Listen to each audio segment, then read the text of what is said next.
There's something we don't always talk about, something many of us carry into the quiet parts of our day. It's not always anxiety, or fear, or stress.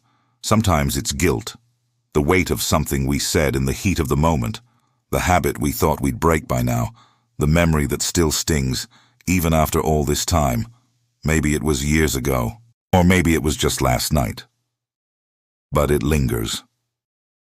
If that's you, I want you to know we're going to pray together in just a moment. But first, I want you to hear something that religion can't always explain. God is not waiting for you to fix yourself. He's waiting for you to come home. One of the most honest moments in Scripture happens not in a sermon, but in a confession. David, a man after God's own heart, also a man who failed deeply, wrote this in Psalm 51.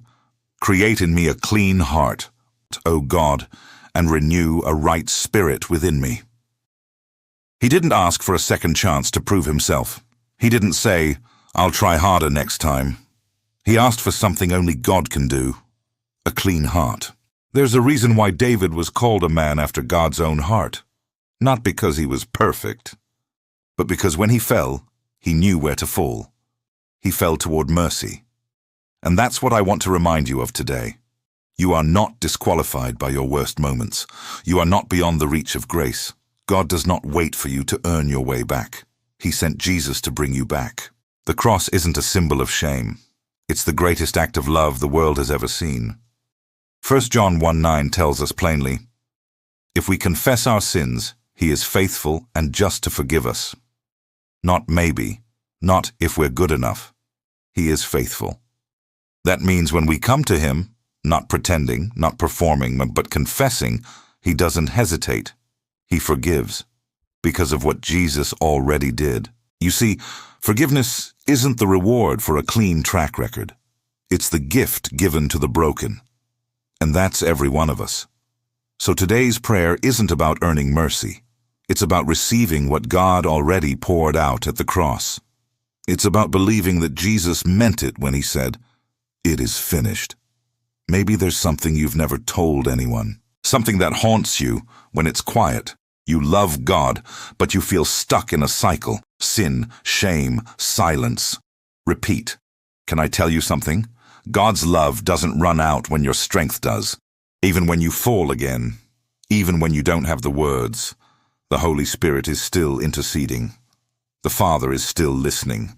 And Jesus is still enough. Whether you're battling temptation or just struggling to forgive yourself, this prayer is for you. Not because you've figured it all out, but because God already has.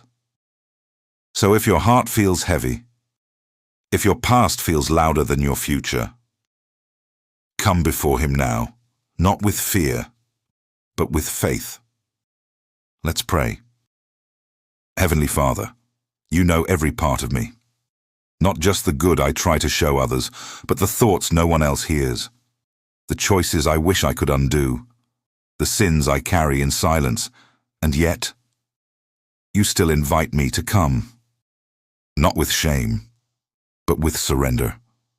Lord, I confess my sins to You now. The ones I've spoken, and the ones I've buried. The habits I can't break. The selfishness I've justified, the pride I've ignored. I lay them all at Your feet, because I know that my hope is not in my effort. It's in Your mercy. Thank You for sending Jesus. Thank You that His blood speaks a better word over my life. That where sin increased, grace increased all the more. So wash me clean.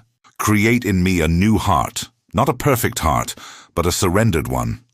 A heart that runs back to You again and again, because I know You never turn me away. Help me walk today in the freedom You've already given me, not as someone condemned, but as someone covered by the cross. Help me to forgive as I've been forgiven, to love as I've been loved, and to live with a heart that stays close to Yours. In Jesus' name I pray. Amen. If that prayer spoke to you today, I want you to know you are seen, known, and loved. No matter what your past looks like, there is mercy for you this morning. If you're carrying something specific, feel free to share it in the comments. We can pray over them together. And if these devotionals help you start your day with peace, hope, and truth, consider subscribing. This community is growing one prayer at a time, and we'd love to have you with us. Until next time, stay rooted in grace and keep abiding.